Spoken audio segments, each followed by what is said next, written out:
Hello? We hear you. All right. Hi, everyone. This is Amy.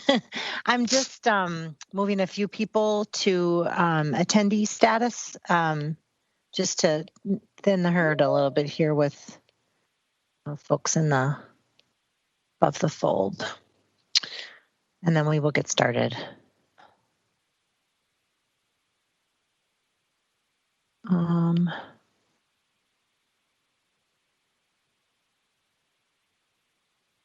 If I accidentally demoted somebody who needs to be a presenter, just let me know before you launch. But I just had to shrink the list of people who are presenters a little bit so I could keep my eye on my colleagues. And so to the AV Media Services fellas, I see the camera on the council chamber, so it looks like you're ready. And we, with that, we will call our meeting to order. Roll call. Naker. Here. Prince.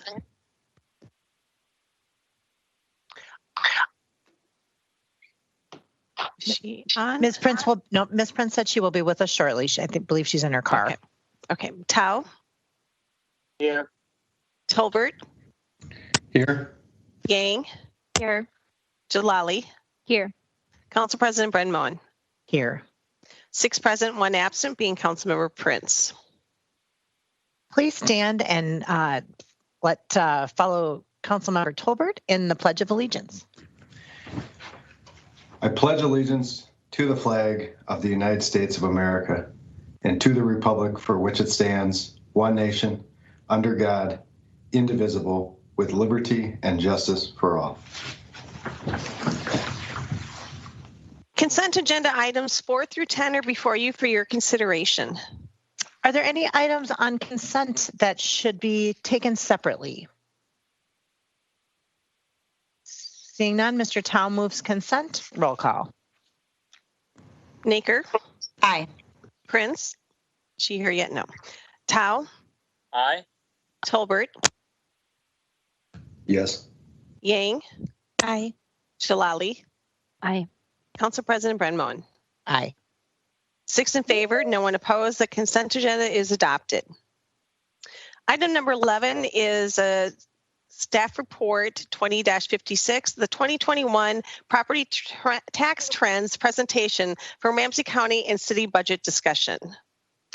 Wonderful. And this is an annual presentation we get from Ramsey County. Chris Samuels, our tax trends guru, will be presenting to us today. And I think this is always a helpful presentation in advance of the budget address. It squares us up with market values and how things are comparing today with the past and what things are looking like heading forward, given the city's role meshed with county and school board and other taxing entities that show up on property taxes, just especially pertinent this year as we navigate COVID-19 and the economic challenges that brings. Mr. Samuels will definitely share that tax values were established prior to COVID-19, and so some of the impacts will probably be more apparent next year in terms of catching up to our processes. But I think that it's always tees us up wonderfully for the budget address, which will be on Thursday at 11 o'clock virtually. So we welcome you, Mr. Samuels, for your annual presentation. My colleagues, if you have questions as we go through the process, feel free to raise your virtual hand. And again, if it's clarification, if it's something that we want to delve into deeper, perhaps we can hold off till the end. But sometimes you got to strike while the iron's hot. So I will turn things over to Mr. Samuels for one of my, as I said, favorite presentations of the year, the tax trends presentation from Ramsey County. Welcome. Madam Chair, thank you. Hopefully you can hear me. Yep. Okay, great. I couldn't hear you until just a moment ago. So I'm now back in, and I think I've got that resolved, and now I'm working to get the presentation to you. Great, as long as it was just you that couldn't hear me. Yes. That would have been a long time to be on mute, so so glad we've got that worked out.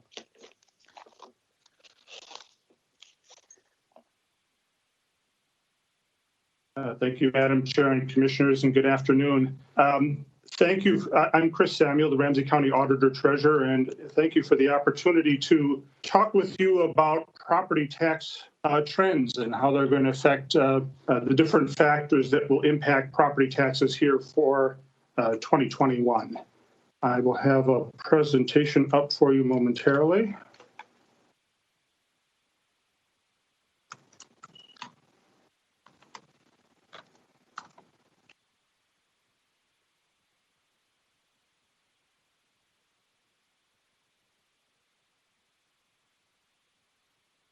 Always fun to talk and try to remember passwords at the same time.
You're on mute, Amy.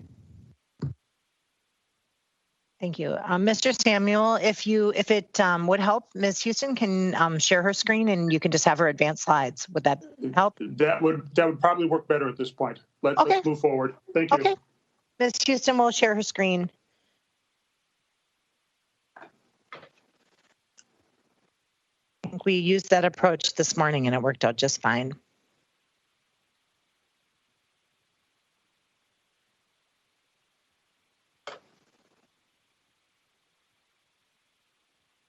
There we go.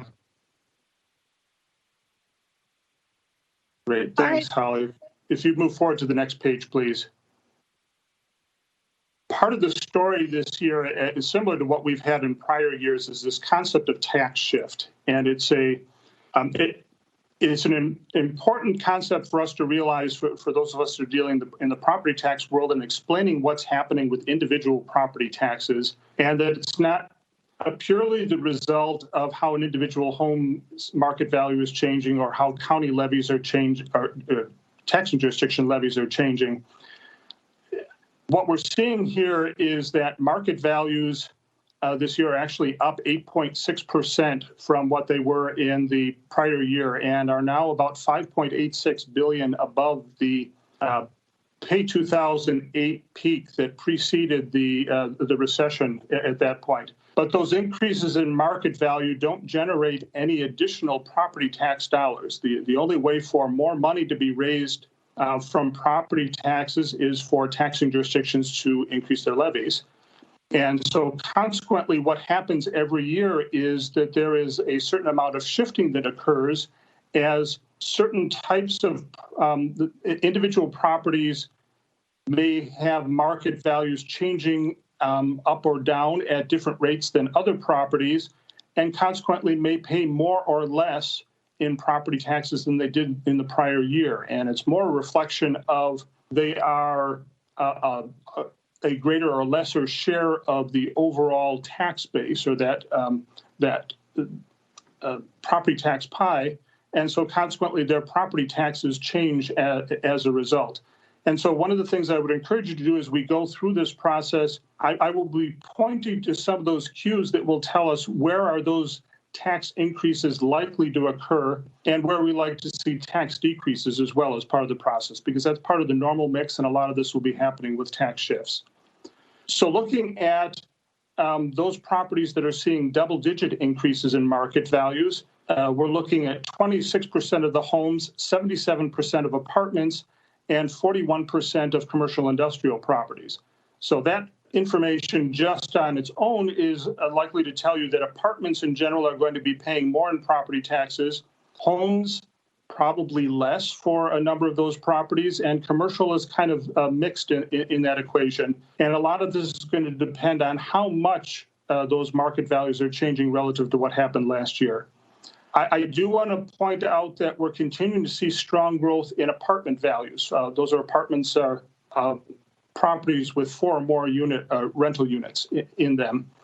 And as we see expected property tax increases for those apartments as a result of the strong market value growth for those properties, those tax shifts are going to contribute to the cost of those properties or operating those properties, and will likely have some impact on the costs and the rents associated with that housing. And so just to be aware that as we're looking at this strong growth in the apartment value, it's kind of operating against our attempts to try to make rental housing more affordable, in that the property taxes are increasing on those types of properties. We always talk about what areas are seeing the larger increases and in value, and that would be Sunray, Battle Creek, Highwood, Greater East Side, West Side, Payne-Phalen, Como, and North End are all areas that are seeing higher increases in residential market values than other communities throughout the city. We'll talk specifically or take a look at the information by planning district.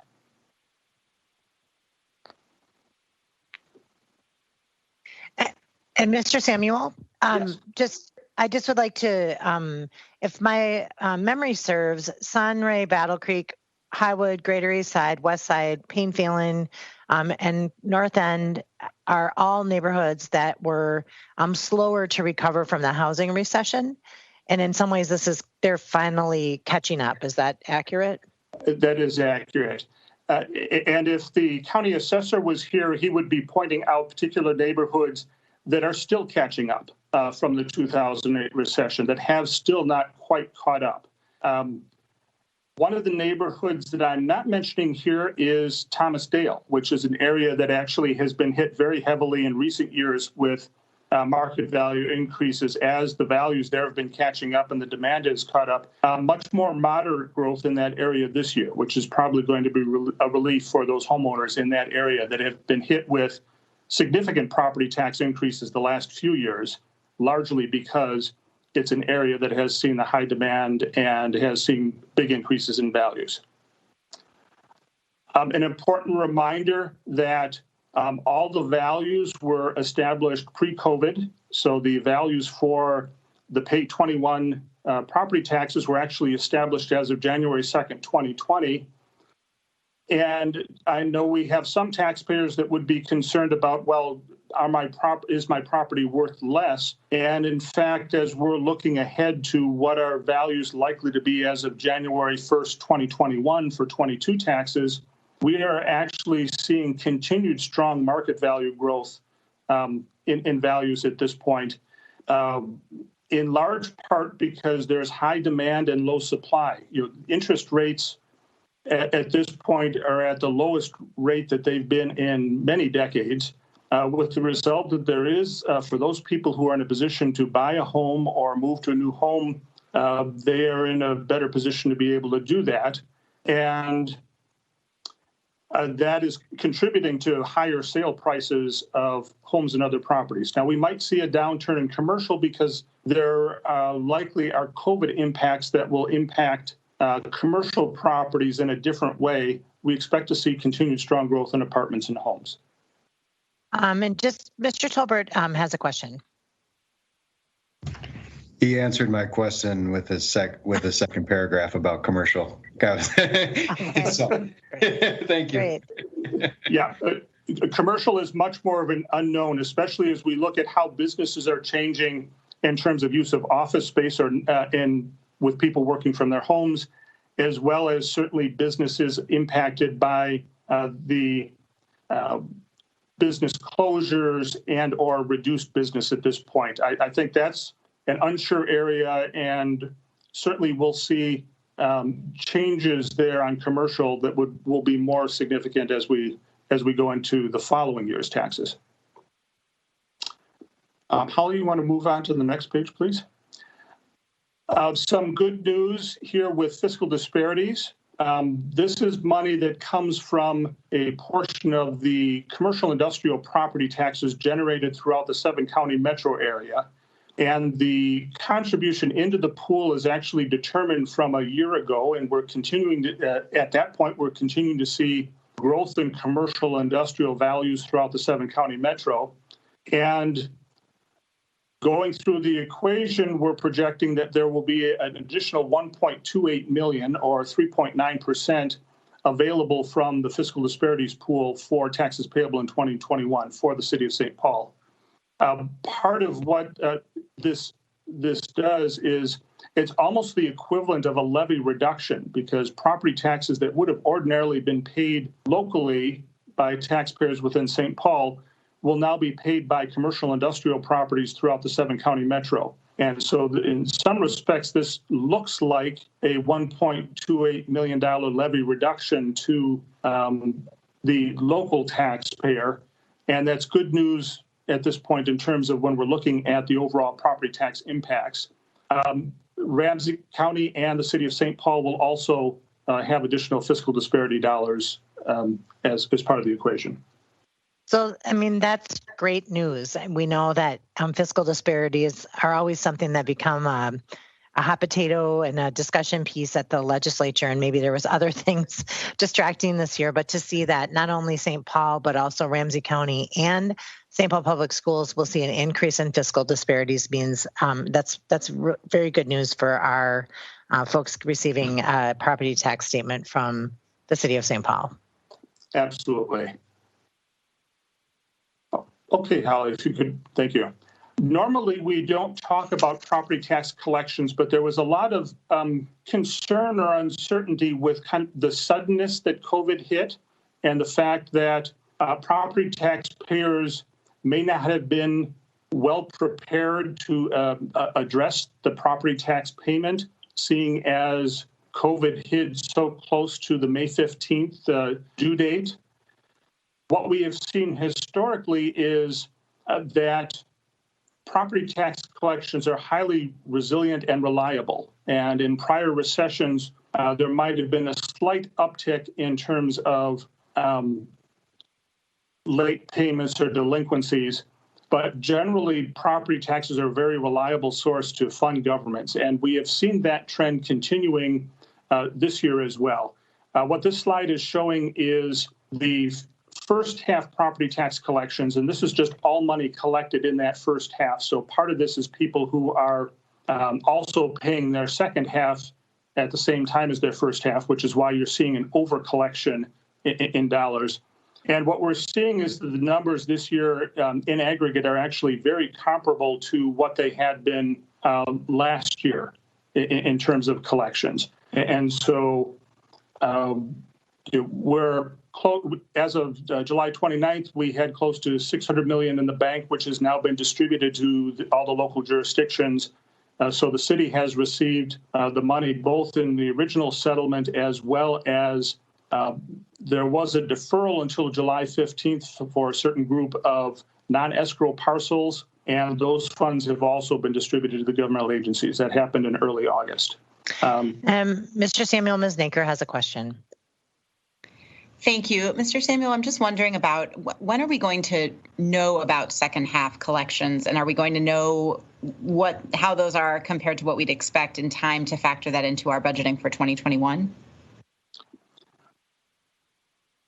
Good question. As of the point that you're setting your proposed levy, you wouldn't. As of the point that you would be setting your final levy, you will. So at this point, it's a question, and let me touch base just real quickly on some of the factors that are there. Certainly we have, when we were looking at the first half, there was the thought that a number of people would have already had the money put aside for first half property tax collections, and so it wouldn't necessarily impact them, as opposed to counting on generating the money they needed for property tax collections in that time frame between March and May. That becomes much iffier when you're looking at an October 15th payment. And for We would expect, for example, for businesses and likely for a number of rental properties, they're counting on those revenues coming in to be able to make their second half payment. And so to the extent you're dealing with business closures and or reduced business, or you have renters that are not making payments, those all can be contributing to your ability to make property tax payments in that second half. And we simply don't know at this point what that looks like. What we know historically is that property owners have paid taxes even in significant economic downturns. These are new times. We will know more as we go through this year, and we certainly you will know by the time that you're setting your final levy where we're at. Thank you.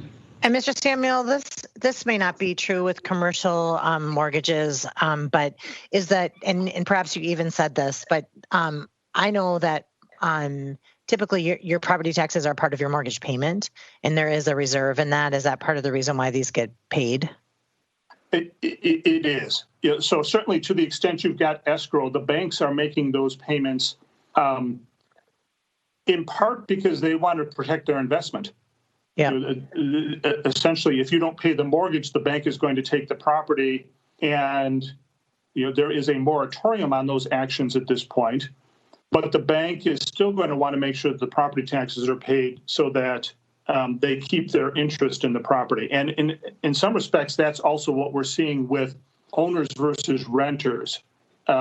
If you think about it, a number of the businesses, especially minority businesses and those that have been most affected by the joblessness associated with COVID, are renters as opposed to owners of the property.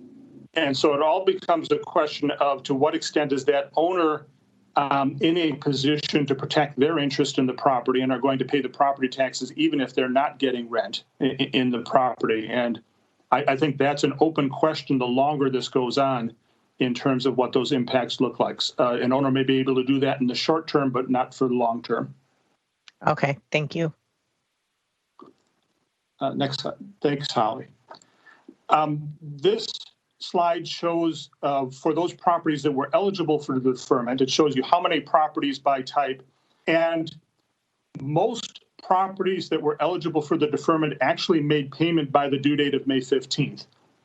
And most of the rest of them have already paid here as of July 29th. So at this point, of those properties that were eligible for deferment, 95% of the homes have paid, and 90% of the commercial, industrial, and residential non-homestead have paid in full as of July 29th.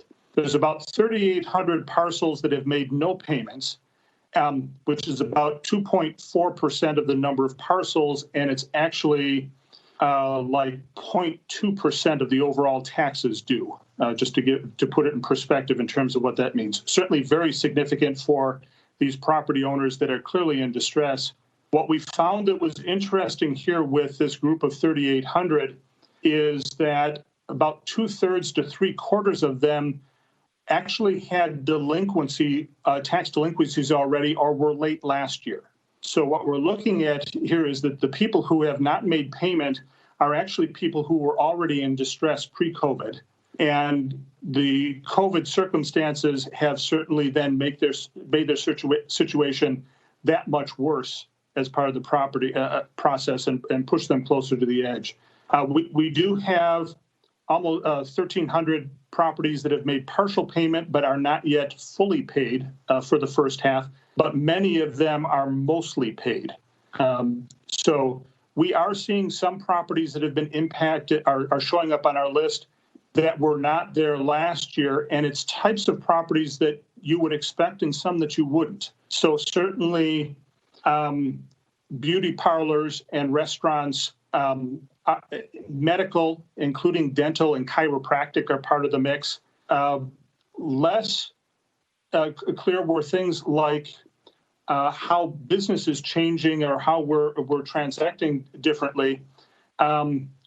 Auto parts, auto repair stations, service stations, especially small locally owned car washes, used car dealerships were all showing up on the list, and they were in many cases businesses that had not been on the list previously or had not had prior issues that were now in a position of not making payment.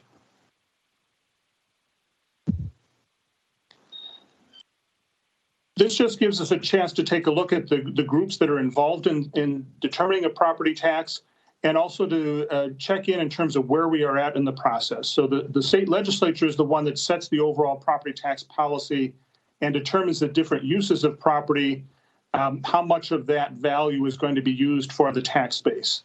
They also provide state aid.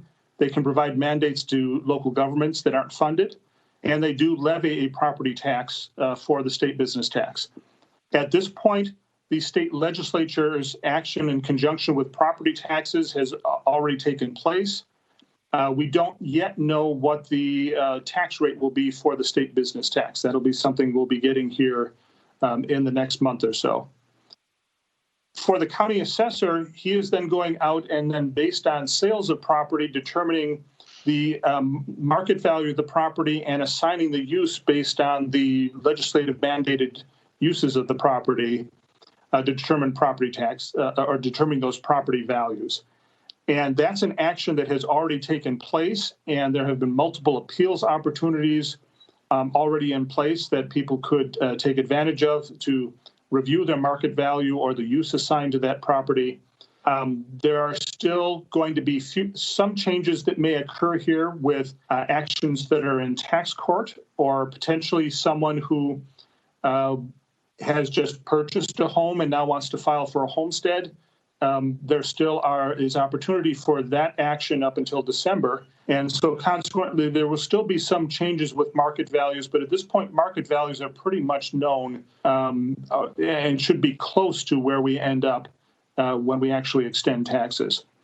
In the area of taxing jurisdictions and setting levies, we're very early in that process in terms of what it has been announced. So I understand the mayor is going to be announcing on Thursday his proposal, and the city council will be taking action then in September to set the proposed levy, and then likely in December to set the final levy.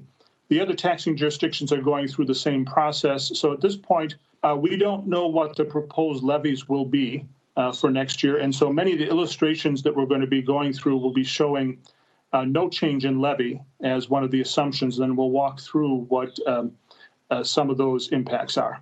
So looking at a median valued home in the city of St. Paul, median valued home for 2021 is $215,800, which is an 8% increase in estimated market value over last year. On the very bottom part of the slide, you'll see the assumptions based with levies. So showing that we're projecting no change in levy for all the jurisdictions except regional rail, which we expect to levy the max, although that is not a certainty at this point. But we've used that for the purpose of the illustration here to show what that looks like in terms of impacts on property taxes for a proposed levy. In the upper left-hand section is the area that's showing what's happening with tax shifts, so that additional money that is coming in from fiscal disparities actually reduces taxes on this median valued home by $20. There is an increase of $20 associated with a loss in homestead benefit, and the legislature has set up a formula where as market values increase, the homestead benefit goes down. And so because this property is increasing by 8% in market value, there actually is a $20 increase in property taxes as a result of the loss of that homestead benefit. And then the other shift category is how is this property changing relative to the market values of other properties, and what's its share of the tax base? And the end result there is actually a $37 reduction in property taxes resulting from all those other shifts. So our starting point before we start talking about levies is a $37 reduction in property taxes due to tax shifts. We're showing a $5 increase here due to the proposed regional rail levy, which nets out to a $32 reduction in property taxes, or a 1.1% reduction in property taxes over 2020. The amounts that appear over on the far right-hand side are those that will actually appear on the proposed notice. And this is where it can get interesting in terms of showing accountability to the individual governmental agencies, because the amount that appears on the notice is actually the result of that levy increase, but it's also the result of all the various shifts that are occurring. So the property taxpayer may see a significant change for a particular governmental agency that may be due more to tax shift than levy. But certainly for that taxpayer, it's going to appear that that governmental agency is asking for more money. And it certainly it ends up being that way as part of the tax shift from that individual taxpayer. So now walking through, here we're just showing for illustration purposes, if the city were to increase its levy by 3%, that would result in a $34 increase in property taxes there, which changes our overall total to a $2 increase, or 0.1% on the median valued home. And the next slide shows the estimate if we were to assume a 5% increase in city levy, that would be a $56 increase in property taxes, which nets out to $24 in total, or 0.8% on the median valued home. Next slide, please. Thank you. Here we're showing the same illustration, but for a median valued commercial property. And the assumption here is that the median commercial is going up 4.9%. And you can see, because that's a lesser percent increase in market value, we're actually seeing a more pronounced shift in terms of the reduction. So this property benefits from the gain of fiscal disparities and also from the shift. So the starting point is a $299 reduction in property taxes, which, after taking into account the proposed levy for regional rail, ends up being a $282 reduction in property taxes, or a minus 1.8%. Next slide, please. This shows assuming a 3% increase in city levy, that would be a $107 increase in city tax. And we're still looking at a decrease then of $175, or a minus 1.1%. And then add a 5% increase in levy, that would be a $179 increase. And at that point, a $103 decrease, or minus 0.6% in total on this median valued commercial. We haven't necessarily shown apartments in the past, but I think it's important to show the other side of the shift. And in this case, a median valued apartment property in the city of St. Paul is $1,024,000, and that's a 16.6% increase in market value from the prior year. And if you take a look at an upper left-hand corner, because this market or this apartment is increasing in market value at a much faster rate than the other properties we've been looking at, and properties in general, we're looking at a tax shift, or a tax increase, of $1,042, resulting from those differences in market value rates as part of the process. So the starting point for this apartment is an $894 increase in property taxes, purely from the tax shifts, which then translates to a $928 increase, or a 5.2% increase overall. Taking a look at what's happening by planning district. Mr. Samuel, before we dive into this, Ms. Naker had a question. Yes. Thank you, Council President. Mr. Samuel, just wondering about the increase in apartment value. I can't remember if you said earlier why you think that is happening. And I'm wondering if that increase in market value affects affordable housing, subsidized affordable housing, the same way that it would market rate housing. Good question. Essentially, the market values for apartments are going up because of the demand. The capitalization of apartments and the revenue being generated by apartments is still is an excellent investment, and is seen that way in the investors market. And so consequently, that's driving increased sales amounts for apartments, which then drives values overall because of that demand. Part of this has to do with the lower supply, which then allows for increases in rents and allows for increases in revenue generation from these properties, which then impacts the value of the property, because apartments are much more income based, or their ability to produce income factors into what the value of the property is in a different way than it would for homes, which is much more comparable properties, and what are they selling for.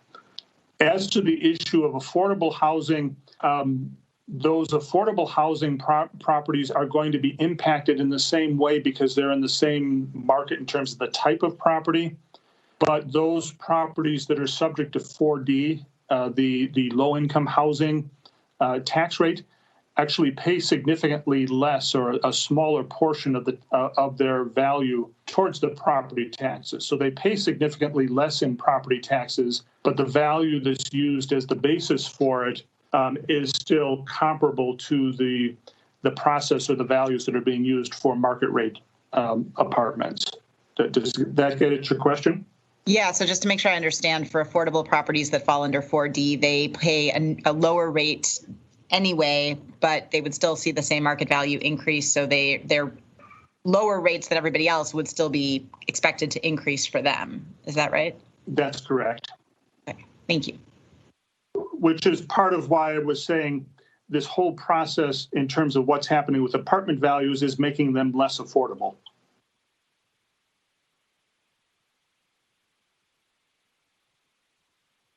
Thank you. Here we're looking at the information by planning district. And on the left-hand side, you can see the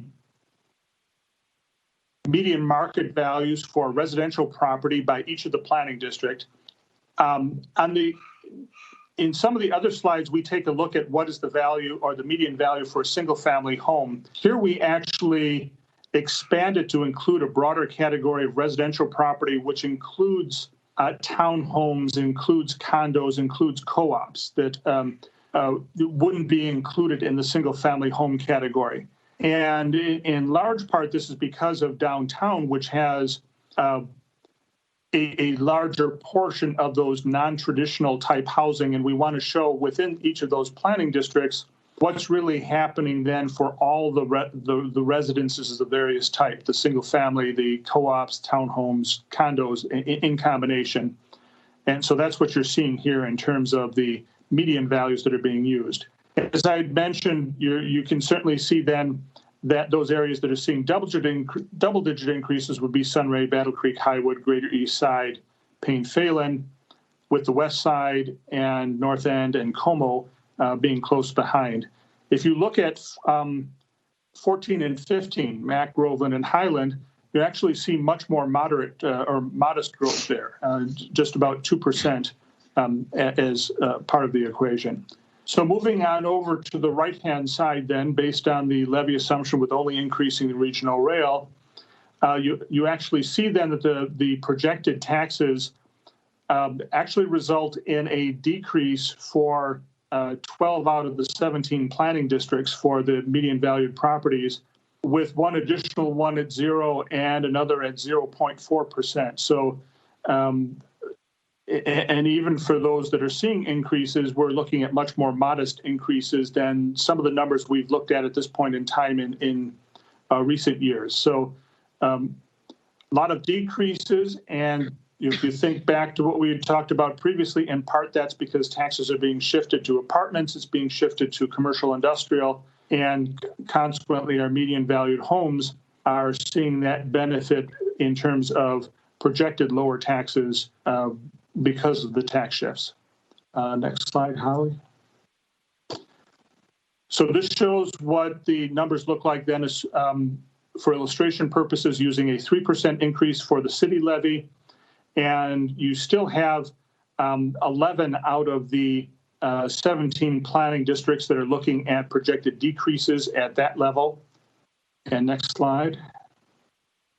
And here's numbers then assuming a 5% increase in city level, and you're still looking at 11 of the 17 planning districts with projected tax decreases at a 5% increase in city level. Next slide, please. This shows you the estimated fiscal disparity distribution dollars. So The county is projected to get an additional almost 1.7 million for 2021. The city, as we had mentioned earlier, 1.28 million, and a little over 200,000 then for the St. Paul School District. This shows the history of market values, both the estimated as assigned by the county assessor, as well as the taxable market value. So that takes into account legislative programs that have been in place to either exempt or exclude portions of the value in the 1999 through 2009 timeframe. The difference there was because of limited market value, which then expired. And the main difference that we've been seeing now since that 2012 through the current timeframe in terms of the difference in those numbers is because of the homestead benefit or the homestead exclusion that applies for homestead properties. A portion of this will also be the benefit given to veterans of homestead properties who also receive a reduction in the market value used for property tax purposes as a veteran. So showing continued strong growth and a healthy growth curve there. $29.782 billion in the city of St. Paul, the projected market value for 2021. Next slide, please, Holly. Breaking it down in terms of what's happening by major use of property for estimated market values.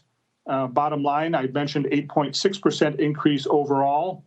Residential up 5.5%, commercial 7.8%, industrial, and we're going to see this again next year as well, up 14.3%.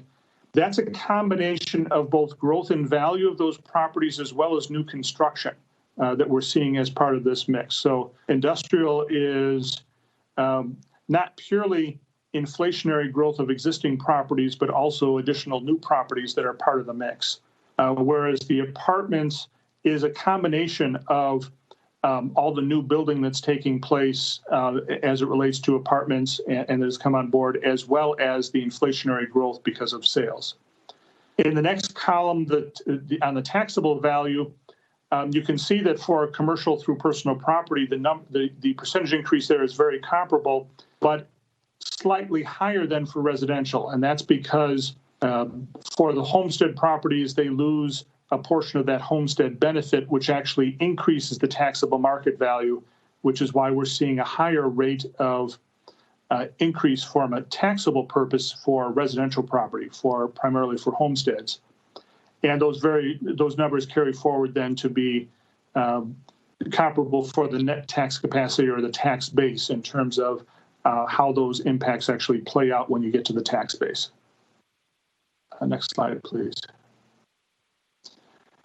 In terms of single-family homes, what this chart shows is the number of properties that are increasing within those various value ranges. So in this case, for single-family homes in St. Paul, the largest category is homes that are increasing between 0 and % in market value. So 31,855 of the homes fall into that category.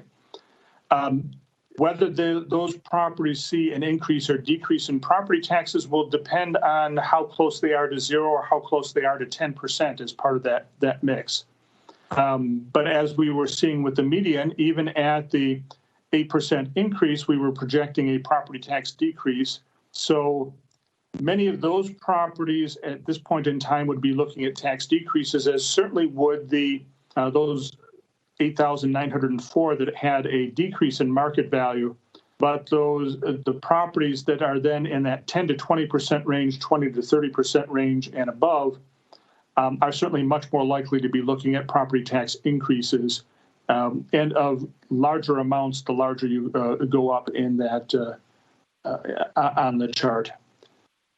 On the next chart, it then shows what's happening with apartments. You can see here the largest category is actually in that 10 to 20% increase range. with a significant number also showing up in the 20 to 30 and above. And these are groups of properties then that we are much likely to see property tax increases and probably significant property tax increases in relative to last year. And then on commercial industrial, it's much more mixed. So there certainly are a number of properties that are decreasing in value, but also a number in that 0 to 10% range, and some that are increasing at a higher rate. And those that are increasing at a higher rate, again, are much more likely to see tax increases purely from tax shift as part of the equation. And that could be then contributed to if there are changes in levies as part of the mix.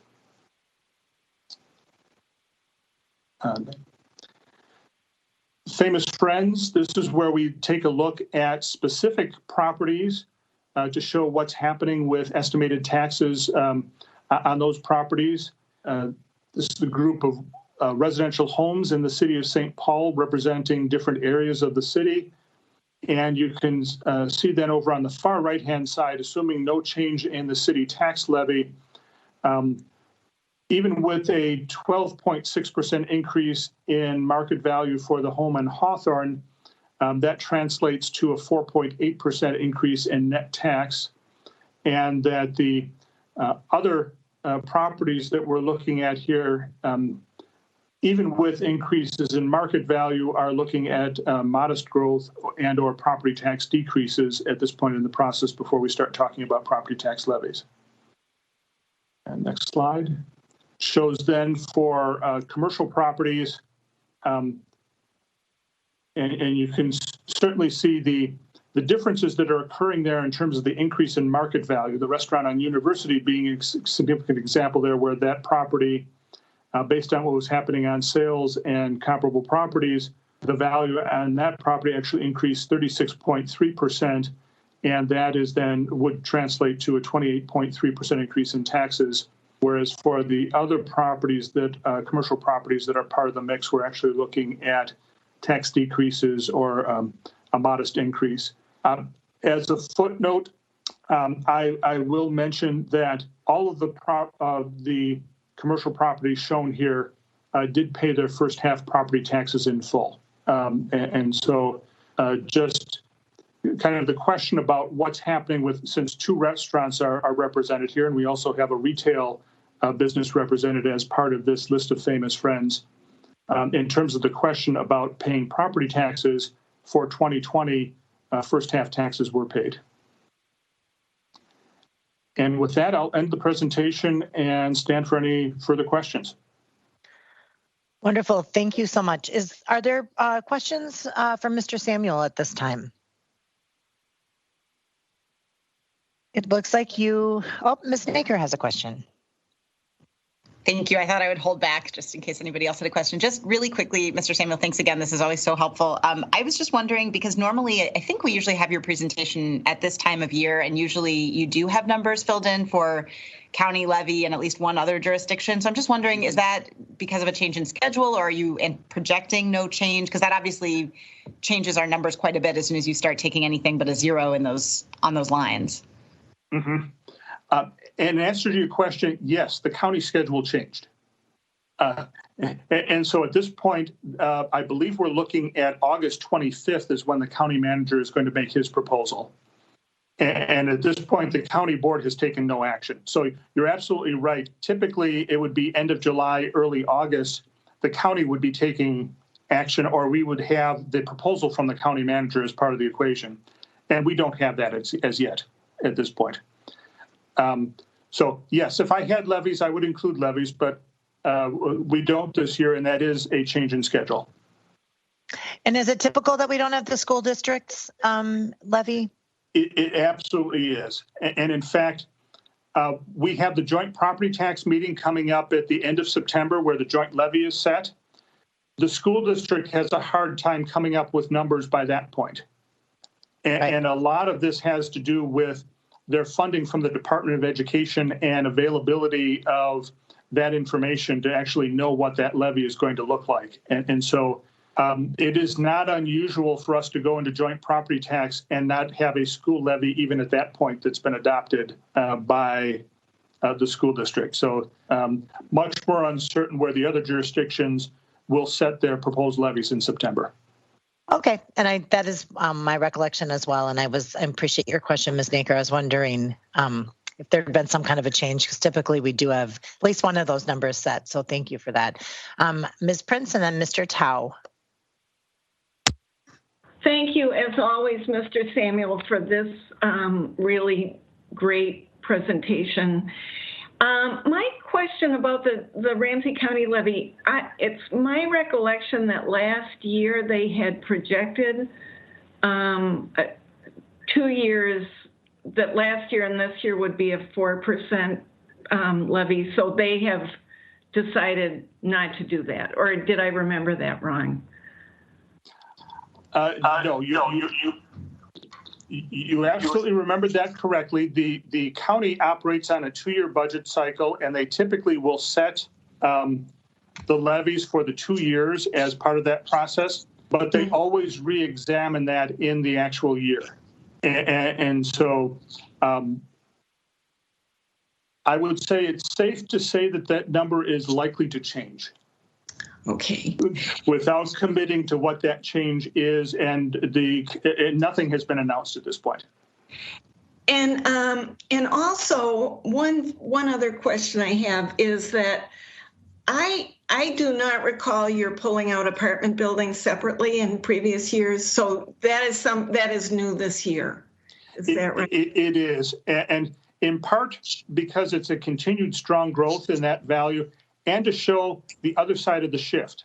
Many times we show the side of the shift that's actually reducing taxes as it relates to homesteads or potentially for commercial properties, whereas we really wanted to show the shift as it relates to apartments, because that is a big part of the bottom line property tax for those properties.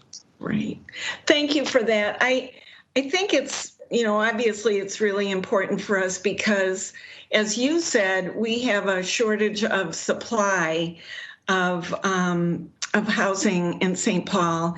And obviously the increase in taxable value and the increase in taxes is going to create problems with our affordability outlook across the city. So it's good news for the bottom line of taxes coming in. It's really bad news from the standpoint of being able to keep apartments affordable in St. Paul. So thank you for that additional information this year.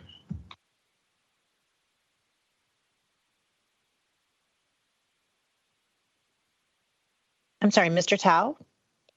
Thank you, Council President. Mr. Samuel, thank you for your presentation. One of the things that I find interesting was the Thomas Dale increase of property values. I know that in the last, as far as I can remember, 4 or 5 years, the home value there continue to grow at double digit, and this year I see it as single. Can you clarify what's happening there? Because people are still moving into that area, and it's still a high demand area. What is cost for the low increase? And I'm not complaining. I'm just curious. Yeah, I'm thinking that after the double-digit increases we've been seeing in recent years, not only in terms of value and in taxes, that this will likely be some relief for the property tax owners in that area. But I do want to make it clear that there's nothing in the value setting process that allows us to pick and choose what those values will be. That is a reflection of the sales that are actually happening in those markets. And the Department of Revenue actually reviews the values that are set by properties and will make adjustments if we're not within the thresholds as to what values should be based on actual sales that are occurring. And so the slowdown that you're seeing in terms of the growth there is actually related to lower selling prices, not necessarily a decrease in selling prices, but that the selling prices of those properties reflect much more modest growth than what we've seen in recent years. And I think that's a situation where in recent years there was definitely high demand for homes in that area, which are good, sound housing stock. And when you take a look at affordability from a metro area, that's an area that has good housing stock, and those homes are actually very affordable from a metro standard. That is not to say that they're affordable for families that are at 80% AMI or 30% AMI, so not affordable from that context. But when you're looking to buy a home, that's an area that the values of the homes in that area, you get a good home for what you're paying relative to when you're looking otherwise throughout the 7-county metro. So it does reflect lower sales prices in that area. Thank you, sir. Are there other questions for Mr. Samuel? We recognize, I especially, I'm thinking to Ms. Yang in particular. The first time I heard this presentation, it was the classic fire hose coming at 100 miles an hour. And it feels like every year there's like one piece of it that's falls more into place and more into place. And so this is one of these things where we may have questions that come up later on that we'll follow up with you and ask, but I think it is a good level set as we walk into our budget presentation on Thursday to kind of understand the impacts of whatever levy proposal we hear from the mayor, which we're predicting will be very low, 0 to low. And then, of course, the variables of what happens with the county and what happens with the school district. But I think that for families out there struggling in residential properties, this will be good news. And I think Ms. Prince makes a good point. The high demand on rental properties makes the market value increase, and therefore property taxes increase. And we know that when property taxes increase, the property owners pass it right along to their renters. So it is hard to keep things affordable when prices go up, and that is the kind of circular problem. We know also it's sometimes there's a struggle between wanting to keep property taxes low, but also recognizing that when your home value goes up, that's a good thing in all neighborhoods. So there's that balance as well, and it's good to know that the St. Paul market is still strong and property values are increasing. I think that's very good news for St. Paul as well. I'm looking one last time to see if my colleagues have questions for you, Mr. Samuel. Looks like we do not. And again, thank you again for your presentation, for your preparedness, and for the information that you present so clearly. We appreciate it. We may follow up with questions in the future, but thank you for being here today. It's been very helpful. Thank you very much for the opportunity. Good to see you again, and I'm certainly open for any questions you might have. All right, wonderful. Thank you so much.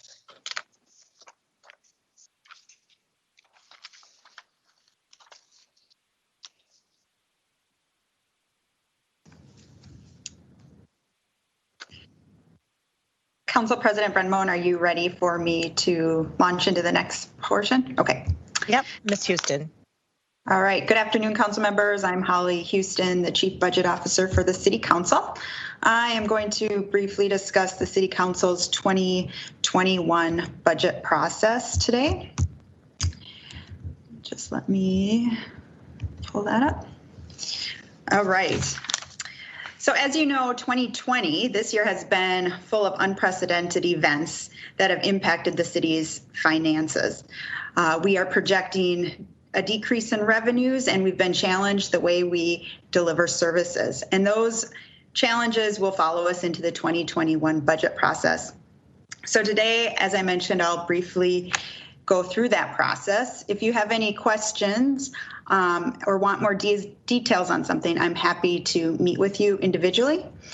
And if there's any suggestions or changes you would like to see, please interrupt as I'm running through this presentation. It would be good to discuss it here today. So on the agenda today, we will go through the City Council priorities, the guiding principles, the budget process, key dates, and how community members can be involved. So a few years ago, we started the practice that City Council would identify their key budget priorities in advance of administration starting their budget process, so in early spring. So these are, the budget is a value document, and so these are the priorities that the council wants to make sure are represented in the 2021 budget. And this is just a compilation of principles and best practices that I've heard from council members. And this is just a guiding document to help us make difficult decisions as we deliberate the proposed 2021 budget. So this, I'm going to spend a few minutes here. This is a high-level overview of the City Council's budget process. So as of tomorrow, the mayor will be addressing the City Council with the proposed budget at 11 a.m. Per state statute, as you all know, it is required that the City Council set the levy limit by September 30th. And based on the calendar this year, the City Council is planning to set that levy limit on September 16th.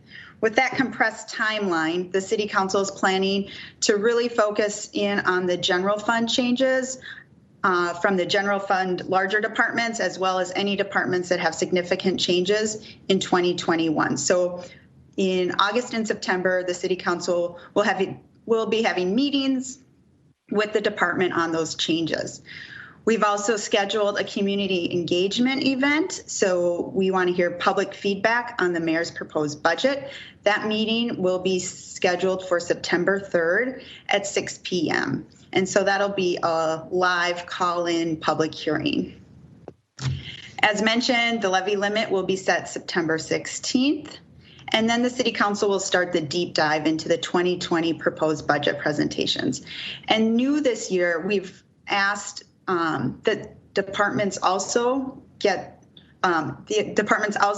cover 2020 changes. So not only are we going to be hearing about the 2021 proposed budget, but we're going to be caught up to speed on the changes and how the budget looks different this year due to COVID and some of the other events. In mid-November, property owners receive an estimated tax statement, and that tax statement is calculated on the levy limit amount. And then required by state law, there's a public hearing. It's called the Truth in Taxation meeting. That it will be December 2nd in the evening. And that provides property owners to come before council and talk about those property tax statements. And then currently the City Council will vote on the 2021 budget on December 9th. So this is just those key dates that I mentioned previously. I won't go through them again. And here's a tentative schedule. The final schedule will be posted online, and it's also notified. People can go to stpaul.gov calendar or stpaul.gov council budget to get more details. And yep. Holly, it looks like Ms. Dinker has a quick question. Yes. Thank you, Council President. This is back, I think, a slide, but Ms. Houston, I was just wondering, have we gotten any information from the mayor's office about what he plans to present in his budget address tomorrow? I know we'd asked to have some advance notice about any particular changes. Have we received that? Council President Brenmo and Councilmember Naker, I have not received any information at this point. Okay. And we want to hear from community members, property owners about the budget. We want their feedback and input as the City Council has the opportunity to review it in depth and make any adjustments that they see fit. So this is just a reminder that you can contact council members directly. There's a council budget email address that all council members have the opportunity to view. You can reach out by phone call. All the agendas, materials, and live meetings are on the website. Those meetings will also be recorded this year, as always, and posted so people can watch live, like there'll be a live link or they'll be recorded and they can view them later. And then as mentioned, the remote live public hearing will be on September 3rd. And then this is just how to contact your council member. I won't go through this. And that concludes my brief overview of the 2021 budget process.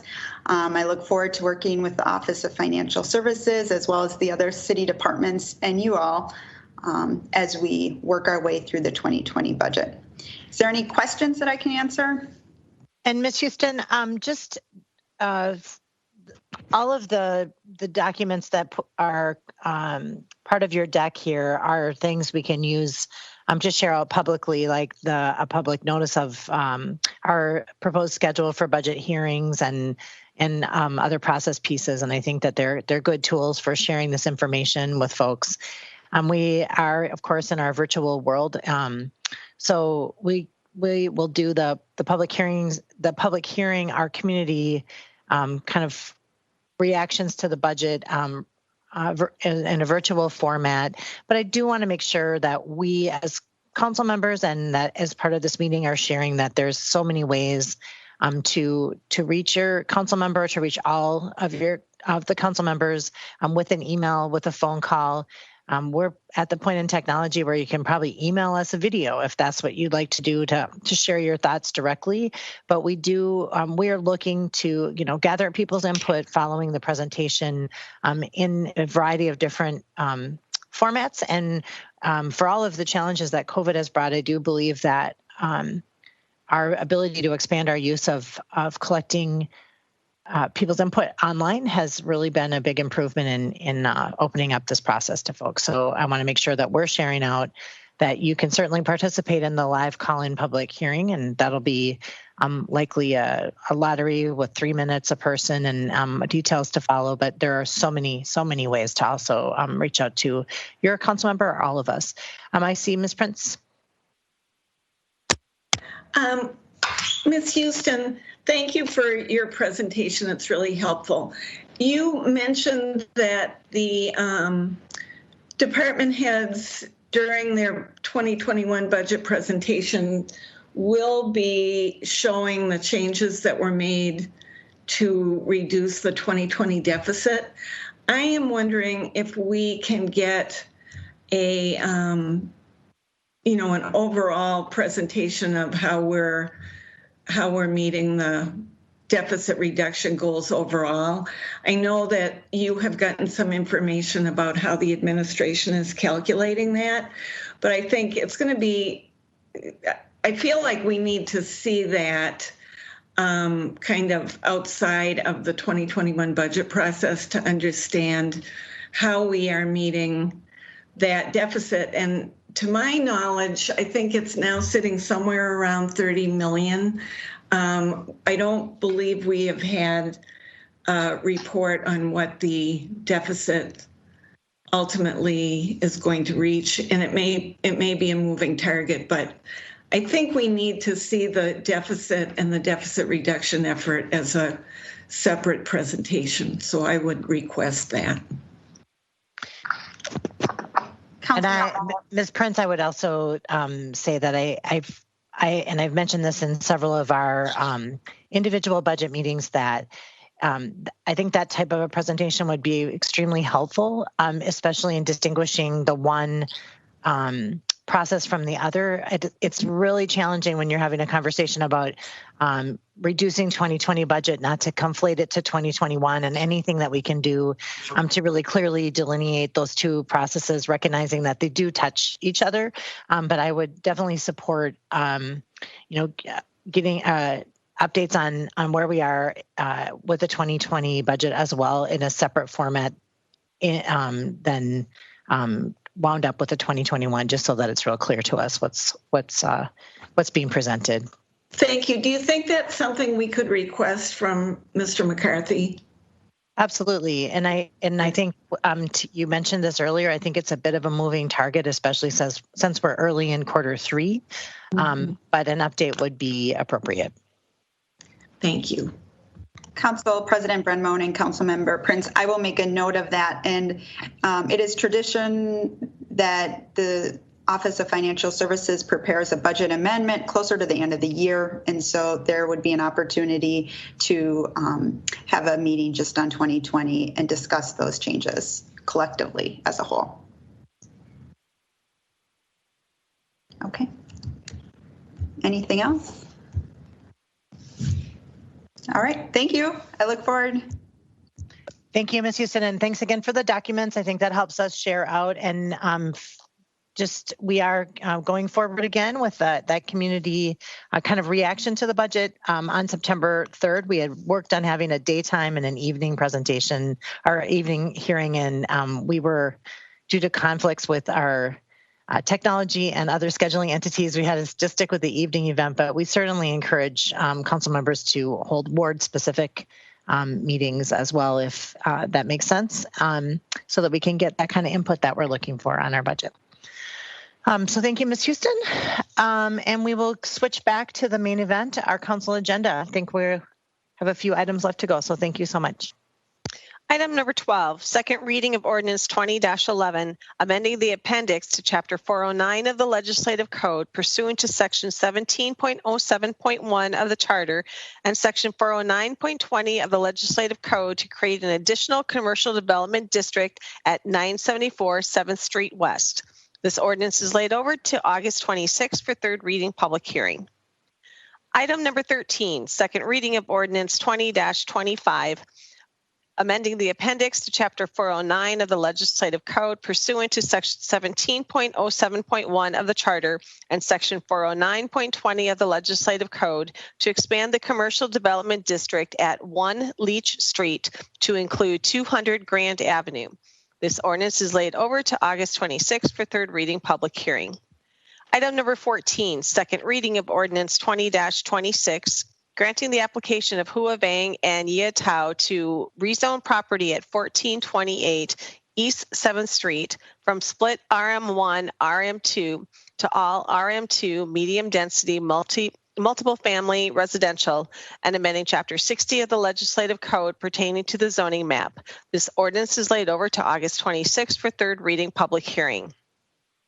Item number 15, second reading of ordinance 20-27, granting the application of Chet Funk et al. To rezone property at 1074 to 1096 James Avenue from R4 one family residential to RM2 medium density multiple family residential and amending chapter 60 of the legislative code pertaining to the zoning map. This ordinance is laid over to August 26th for third reading public hearing. Item number 16, first reading of ordinance 20-28, amending legislative code chapters 60, 63, and 66 pertaining to the RM zoning districts. This ordinance is laid over to August 26th for second reading. Item number 17, resolution public hearing 20-166, authorizing the Office of Financial Empowerment to accept a $50,000 grant from Policy Link for the cities and counties for fines and fee justice initiative and amending the 2020 budget. All right, this matter, the public hearing has been held online, so Ms. Jalali would move to close the public hearing and approve. Is there discussion on that motion? Seeing none, roll call. Naker? Aye. Prince? Aye. Tao? Aye. Tolbert? Yes. Yang?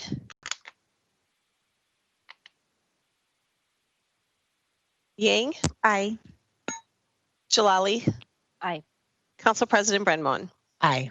7 in favor, no one opposed. The public hearing is closed and the resolution is adopted. Item number 18, resolution public hearing 20-173, authorizing the city of St. Paul to accept the $23,582,254 federal coronavirus relief fund aid from the state of Minnesota to address the COVID-19 pandemic and amending the 2020 budget to incorporate this funding. The public hearing, I just have to laugh a little bit because that's such a high number. The public hearing was held online, and so therefore Ms. Yang would move to close the public hearing and approve. Is there discussion on that motion? All right, seeing none, roll call. Naker? Aye. Prince? Aye. Tao? Aye. Tolbert? Yes. Yang? Aye. Jalali? Aye. Council President Brenmon? Aye. 7 in favor, no one opposed. The public hearing is closed and the resolution is adopted. I do feel Item like I number- need to say for the record that that number could, of course, be higher. We would accept more money, but we usually don't have, 8 figures when we read off these, and it sounded quite amazing. Item number 19, resolution public hearing 20-168, amending the financing and spending plan in the St. Paul Public Library for the Hayden Heights and St. Anthony libraries. The public hearing has been held online. Therefore, Ms. Prince moves to close the public hearing and approve. Is there discussion on that motion? Seeing none, roll call. Naker, Aye. Prince, Aye. Tao, Aye. Tolbert, Yes. Yang, Aye. Jalali, Aye. Council President Brenmoen. Aye. 7 in favor, no one opposed. The public hearing is closed and the resolution is adopted. Item number 20, resolution public hearing 20-164, approving the use of 2020 Neighborhood Star year-round program funds for completion of the 2019 annual court project at the West Minnehaha Recreation Center and amending the financing and spending plan in the Department of Parks and Recreation amount of $4,606.50 for the project. The public hearing was held online. Mr. Tao would therefore move to close the public hearing and approve. Is there discussion on that motion? Mr. Tao? Thank you. I want to make a quick comment to thank Director Hom, his staff, and the team over at West Mini. And that place is always busy during COVID. And so I think people are excited, and this money is going to help put up a fence to prevent the basketball from going into the busy street, Minnehaha, at that corner. And so I want to thank the Park and Rec and their work on this as well. Thank you. Thank you, Mr. Tao. Any other discussion on Mr. Tao's motion? Seeing none, roll call. Naker, Aye. Prince, Aye. Tao, Aye. Tolbert, Yes. Yang, Aye. Jalali, Aye. Council President Brenmoen. Aye. 7 in favor, no one opposed. The public hearing is closed and the resolution is adopted.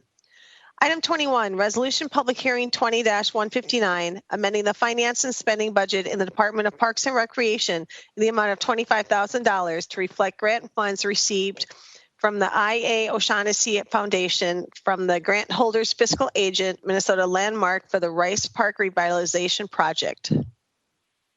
And the public hearing was held online. Therefore, Ms. Naker moves to close the public hearing and approve. Is there discussion on that motion? Seeing none, roll call. Naker, Aye. Prince, Aye. Tao, Aye. Tolbert, Yes. Yang, Aye. Jalali, Aye. Council President Brenmoen. Aye. 7 in favor, no one opposed. The public hearing is closed and the resolution is adopted. Item 22, resolution public hearing 20-169, authorizing the Department of Parks and Recreation to accept funds in the amount of $12,500 from the Capital Region Watershed District's Partner Grants Program, authorizing the proper city officials to execute an agreement for the CRWD in compliance with all applicable laws, and amending the financing and spending plan in the Department of Parks and Recreation in the amount of $12,500 to reflect funds received for the Parks Ambassadors Program. Okay, and we will need to keep this one as a contender for the longest title when we have our 2020 awards. But with that in mind, their public hearing was held online, and Mr. Tolbert therefore moves to close the public hearing and approve. Is there discussion on that motion? Seeing none, roll call. Naker, Aye. Prince, Aye. Tao, Aye. Tolbert, Yes. Yang, Aye. Jalali, Aye. Council President Brenmoen. Aye. 7 in favor, no one opposed. The public hearing is closed and the resolution is adopted. Item 23, resolution public hearing 20-160, approving adverse action against the auto body repair garage and secondhand dealer license application held by A&M Auto Sales, Inc., doing business as A&M Auto Sales at 845 Robert Street. Thank you. And Ms. Scarda, I believe, is with us with a staff report. Good afternoon, Council President Brenmoen, members of Council. Teresa Scarda on behalf of the Department of Safety and Inspections. This is a request for adverse action against the auto body repair garage and secondhand dealers licenses held by A&M Auto Sales at 845 Robert Street. The licenses were the subject of a notice of violation on April 3rd, 2020, relating to a number of violations. The notice stated that the Department of Safety and Inspections had received a citizen complaint of 3 license condition violations on February 10th. The inspectors had gone out and conducted an inspection on February 10th, and the violations were confirmed by DSI. The licensee was then sent a correction notice on February 18th, detailing the violations and giving him until February 24th, 2020 to bring the licensed premises into compliance. Did I lose you? Still there. We're still here. Okay, thank you. On February 26, 2020, the inspector returned for reinspection and observed and documented with photographs the same 3 license condition violations. This is the first violation within 12 months pursuant to Legislative Code 31005 M1. The licensing office is recommending first-time matrix penalty of $500. I will let council know as part of the staff report that as of today, an inspector was out at A&M Auto and the property is in compliance with the conditions that were subject to the violation. Great. Are there any questions for Ms. Skarda? All right. Thank you, Ms. Skarda, for your report. This is a public hearing, and I believe we have the owner here to testify. Mr. Alex Rivero is on the line. Hello. Hello, Mr. Rivero. Welcome to the St. Paul City Council. We are here listening to you, the A&M Auto Sales adverse action hearing. And welcome to our meeting. The floor is yours.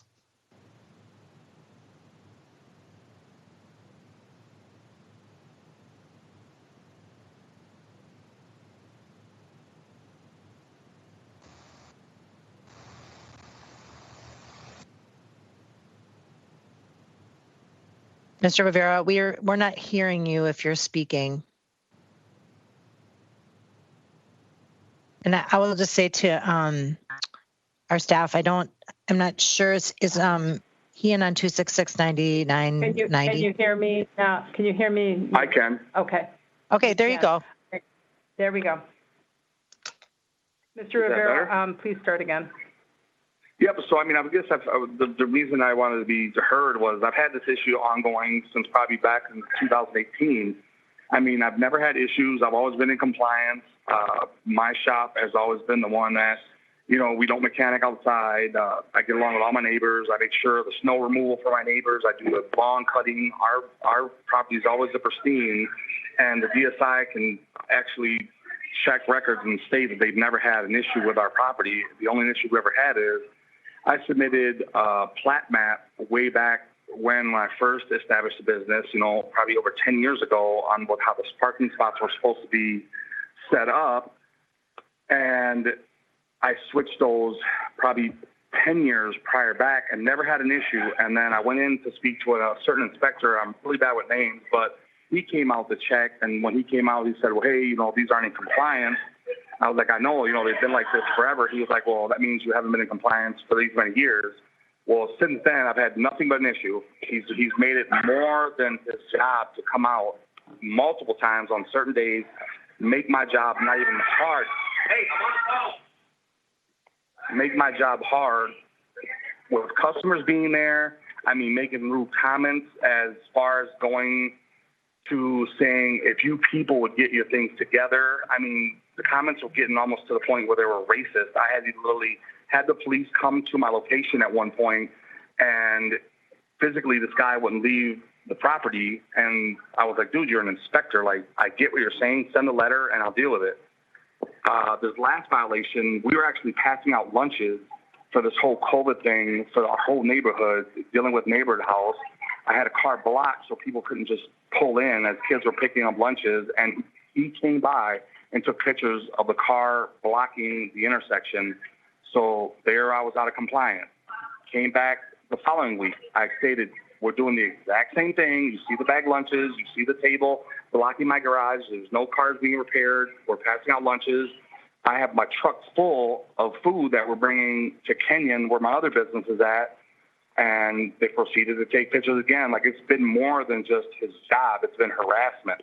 Then he stopped. Then a different girl came, and she seemed real pleasant and really wasn't. I guess basically she's like, nope, he sent me out. You have these violations. I'm like, these are the same things I've been dealing with. It just with your name on them. Like, I hadn't got no help. So then basically I got meeting. I had the council member said that, hey, we're going to, have somebody come help you get the plat map put together. So they'll actually receive it in their office. They'll accept it, approve it, and you shouldn't have an issue. Well, somehow in the conversation, it got lost. I talked to their assistant. It got lost in the mail or in the phone call. I don't know what really happened, but nobody got back to me during the whole thing. Then the COVID thing took over, so that got lost. It just seems like it's been one thing after another. I paid architect over, it was like $1,300 or $1,500 to supposedly help us draw the maps. The guy came out one time and never came back again. Where I went to his office. Well, of course, COVID, everything shut down, never got our money back, never got nothing. That never got done. It's just been one thing after another. And I've never been in compliance. I've always asked for help. And it just seems like I've never gotten it. And it just seems like the more I go down to that office, it just feels like the more I just get doors slammed in my face. So I don't know what to do anymore.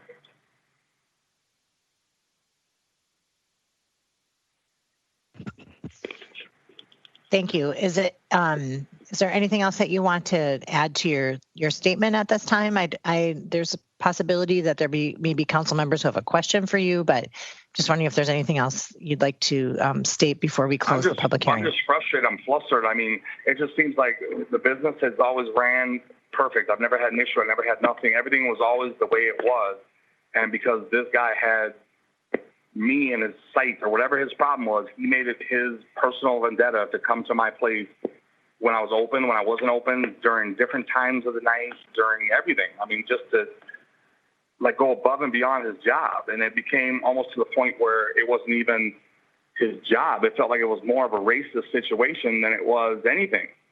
And it's just more like the more I spoke on the matter, it just seemed like it just got thrown into the woods or wherever, and I never got nothing accomplished. And it's real frustrating to, pay taxes, deal with your neighbors, make sure you're compliant, make sure you try to do everything you try to do the right way, and you still feel like you're getting slapped in the face. And this ain't my only business either. I mean, I run other businesses, and you can check my records, any of my businesses. I'm on multiple councils, I'm on multiple clean crews. I mean, I do whatever I can for whatever community I'm in, because that's the community that helps our businesses flourish. So I'm definitely not going to, to speak boldly, I'm not going to shit in my own backyard. So I'm just to the point where I don't know what to do anymore. I mean, I've tried to get help, and I haven't gotten it. So I don't know what to do anymore. I really don't. Okay. Well, thank you for your statement, and I think we'll have you stay on the line. But Ms. Nigger would move to close the public hearing. Roll call. Nigger. Aye. Prince. Aye. Tao. Aye. Tolbert. Yes. Yang. Aye. Jalali. Aye. Council President Bredmon. Aye. 7 in favor, no one opposed. The public hearing is closed. Ms. Nigger. Thank you, Council President. Thank you, Mr. Rivero, for being willing to testify tonight and share your story. And also thank you so much to my colleagues for being willing to lay this over for another week while I talked to Mr. Rivero, got some more information, and talked to the Department of Safety and Inspections as well. There are a couple really salient facts of this case that stand out to me. One is it's clear from Mr. Rivero's testimony that he has always genuinely wanted to be in compliance. And the only reason that he has not been on the subject date was because he was helping out with helping the community during COVID, and on other dates because of a general lack of the assistance that he was asking for, including from my own office. And I want to take responsibility for dropping the ball on the email that was forwarded to me back in 2018, and my office did not follow up with Mr. Rivero. So that's my responsibility. He is in compliance now. I think it's salient that the Department of Safety and Inspections inspected today and found that all 3 of the license conditions have been met. And it would also be his first violation in 12 months. So this is not an issue that is an ongoing issue of somebody who's just flagrantly violating our code. So, and I want to also state that I take really seriously the concerns that Mr. Rivera raised related to the treatment that he received from the Department of Safety and Inspections. I haven't corroborated that yet, but I am bringing that to the attention of the director of the department to make sure that we're always providing excellent customer service and not just documenting violations, but offering to help. And in this case, I especially want to make sure that Mr. Rivera gets help getting clear on what the site plan and the striping plan needs to be so that we don't have this issue again, because I know that he is certainly does not need to spend his time coming down to us, and it's going to be a much more efficient use of time if we just get that clear. So given all of this, I'm actually going to recommend a different action from what the Department of Safety and Inspections is recommending. I would move that we stay the penalty, stay the fine for 6 months, pending that there are no same or similar violations. Thank you. Is there any discussion on the motion from Ms. Naker? All right, seeing none, roll call. Naker? Aye. Prince? Aye. Tao? Aye. Tolbert? Yes. Yang? Aye. Jalali? Aye. Council President Brenmon? Aye. 7 in favor, no one opposed. The resolution is adopted as amended. For the following cases, no objections to the legislative hearing officer's recommendations were received, and therefore she recommends adoption. Item 24, RLH SAO 20-12, 881 Cottage Avenue East. Item 26, RLH VO 20-35, 1145 4th Street East. Item 31, RLH TA 20-375, 169 Maryland Avenue West. Item 32, RLH TA 20-484, 575 McKnight Road South. Item 33, RLH CO 20-11, 755 Minnehaha Avenue West. Item 35, RLH TA 20-521, 1262 Minnehaha Avenue East. Item 37, RLH BO 20-30, 170 Ruth Street North, number 304. Item 38, RLH TA 20-368, 564 Simpson Street. Item 39, RLH BO 20-32, 771 6th Street East. Item 41, RLH AR 20-99. Item 42, RLH AR 20-100. And item 43, RLH AR 20-101. And the motion is to adopt these items. Ms. Yang, are the public hearings then have been held online or we've made contact with these members, and are these property owners, and Ms. Yang moves to close the public hearing and approve. Any discussion on that motion? Seeing none, roll call. Naker? Aye. Prince? Aye. Tao? Aye. Tolbert? Yes. Yang? Aye. Jalali? Aye. Council President Brenmon? Aye. 7 in favor, no one opposed. The public hearings are closed and the resolutions are adopted. For the following cases, no objections to the legislative hearing officer's amended recommendations were received, and therefore she recommends amendment and adoption of the following items. Item 28, RLH TA 20-380, 2095 Geranium Avenue East, and item 29, RLH TA 20-372, 75 Isabel Street East. And the motion would be to amend and adopt. All right, so Ms. Naker would move to close the public hearing then and amend and adopt as stated. Any discussion on that motion? Seeing none, roll call. Naker? Aye. Prince? Aye. Tao? Aye. Tolbert, Yes. Yang, Aye. Jalali, Aye. Council President Brenman. Aye. 7 in favor, no one opposed. The public hearings are closed and the resolutions are adopted as amended. For the following case, the legislative hearing officers recommends continuing the public hearing to September 2nd. Item 36, RLHTA 20-519, 1106, 1108, 1110 Payne Avenue. And this would be continue to September 2nd. All right, Ms. Yang moves to continue this to September. Did you say 2nd? Yes. Any discussion on that motion? Seeing none, roll call. Naker, Aye. Prince, Aye. Tao, Aye. Tolbert, Yes. Yang, Aye. Jalali, Aye. Council President Brenman. Aye. 7 in favor, no one opposed. The public hearing is continued to September 4th.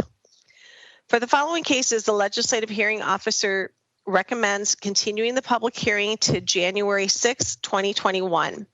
Item 27, RLHTA 20-532, 1941 Fremont Avenue. Item 34, RLHTA 20-370, 763 Minnehaha Avenue East. And item number 40, RLHTA 20-367, 491 Wheelock Parkway East. And the motion is to continue the public hearing to January 6th. All right, Mr. Tao moves to continue to January 6th. Any discussion on that motion? Seeing none, roll call. Naker, Aye. Prince, Aye. Tao, Aye. Tolbert, Yes. Yang, Aye. Jalali, Aye. Council President Brenman. Aye. 7 in favor, no one opposed. The public hearings are continued to January 6th. For the following item, the legislative hearing officer recommends referring the matter to a legislative hearing on January 19th. This is for item 25, RLHTA 20-373, 1450 Dale Street North. Refer to legislative hearing on January 19th. All right, and I will move that. Is there any discussion on that motion? Seeing none, roll call. Naker, Aye. Prince, Aye. Tao, Aye. Tolbert, Yes. Yang,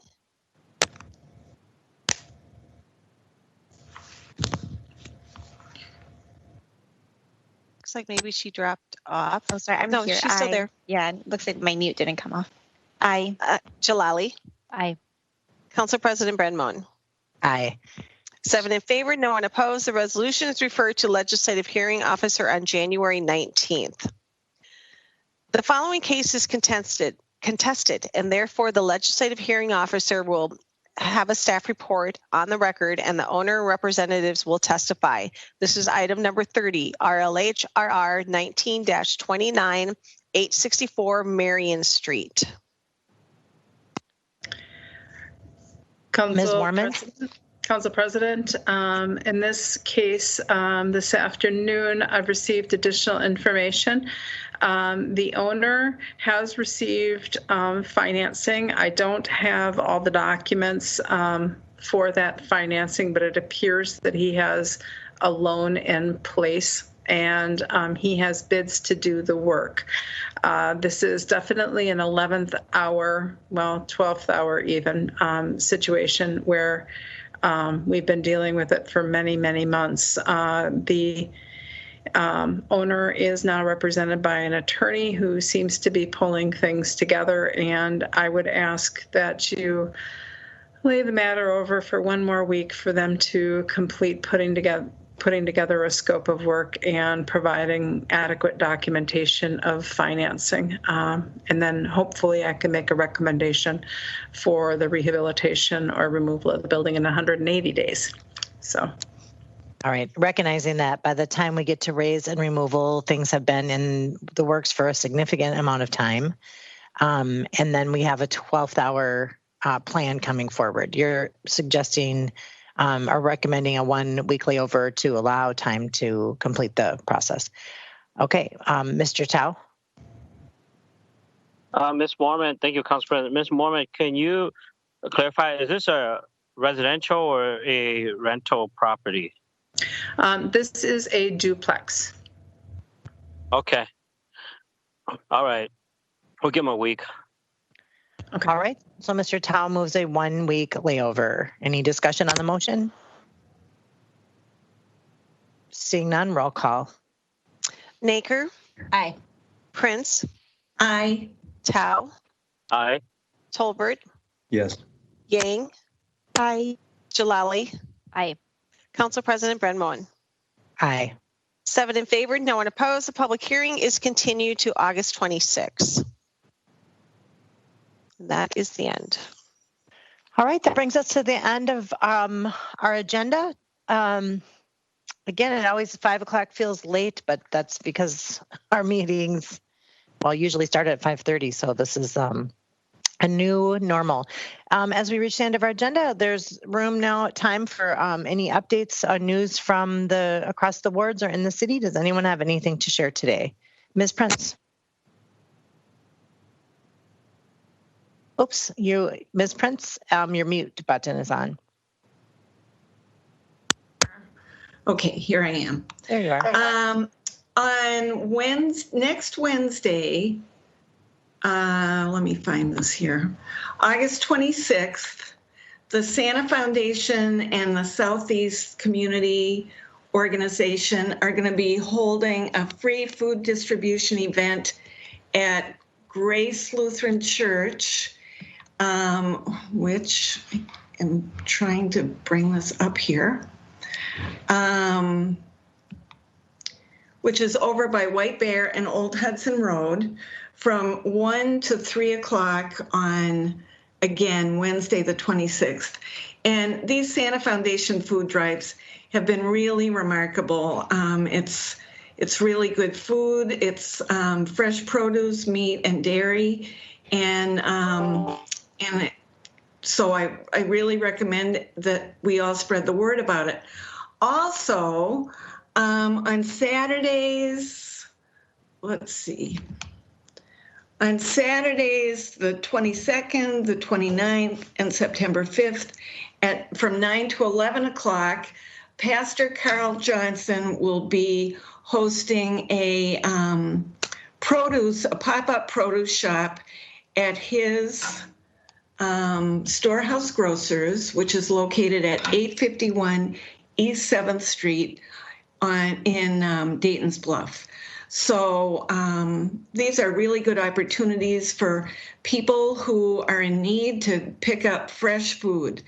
And so, again, I will spread the word and encourage everybody to do the same. Thank you very much. Ms. Yang. Thank you. I just wanted everyone to know about free COVID testing that's available. It's 2 new sites in Ramsey County, and these are much closer over to the east side. This Saturday, August 22nd, from 2 to 6 p.m., there will be free COVID testing at the Aldrich Arena in Maplewood. And on Sunday, the 23rd, from 2 to 6, it'll be at Washington Tech Magnet School. Thank you. Thank you for that reminder. Ms. Naker. Thank you. It's been so long since I've shared any news from the ward. I feel totally out of practice here, but I wanted to shout out to the Downtown Alliance for doing such an amazing job bringing vibrancy to downtown and lower town during a summer when we are really lacking all of the things that normally make downtown so great. They have been doing a Thursday night Lower Town Local series where they bring local musicians to to perform live and encourage the community to come spread out a blanket and bring a picnic dinner. So that's Thursdays at 6 p.m. in Mears Park. And then they also just started last Sunday. I was able to go with my mom. It was a lot of fun. A Lower Town Art Market from 9 to noon, right across the street from the Farmers Market on CHS Plaza outside of the stadium. And it's a great opportunity to get some fresh fruit and veggies and also get some fresh local art. So thanks so much to them. And I really encourage everyone to come down and check these things out. Thank you. And I don't know if this is possible. I'm looking to the media services folks, but We shared this earlier at our 10 o'clock meeting that mural replacements have been installed in the council chambers. Is there any way, do we have any camera angles that point to the side walls? I don't think, I'm looking at the camera that's pointing to our empty table. But just again, a reminder this morning, probably a good 40, 50 people, including artists who created murals, showed up to sit outside in the beautiful sunny weather and share their artist statements about the works that they produced to adorn our council walls. And the transformation is truly, oh, there we go. Wow, you can do anything, media services. There's the mural from Clues. That was a collaborative that we can see in the camera angle right now, but they're stunning up on our walls, and also the originals are worth taking a look at as well. The amount of detail that went into them is pretty incredible. Council President, there's beautiful photos on the Pioneer Press about a half hour ago. I just saw too. Oh, published in the paper? Cool. Then I guess we can see the Anishinaabe beading pattern that's up on the opposing wall. So that's 2 of the 4. And apparently wow, there's 3 of the 4. This is a natural pigment dyed and over dyed batik style multi-medium piece. It has many layers of paper and it is incredible. The reproduction makes it look more like batik than the mosaic that it is, but it is truly incredible. And then the last one with the science and the modern science and technology take on the old Norton murals that were there. But as you can see, they're flush to the council chamber walls as opposed to recessed, so they really come out and greet you. So thanks for sharing those with us. It really, you get a sense of what things are going to look like one day when we get to go back to our chairs. So thank you so much for showing that to us. I didn't know we had that kind of capacity with our cameras. Amazing. Cool. Thank you so much. Any other news from the ward and around the city? All right. Seeing none, that's it for today. We're adjourned. Thank you.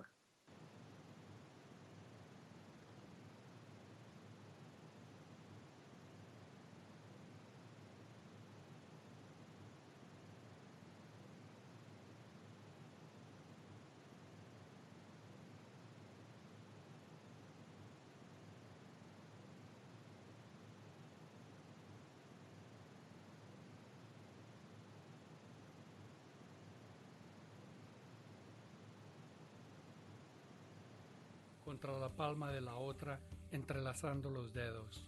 Frote las palmas de ambas manos con los dedos entrelazados.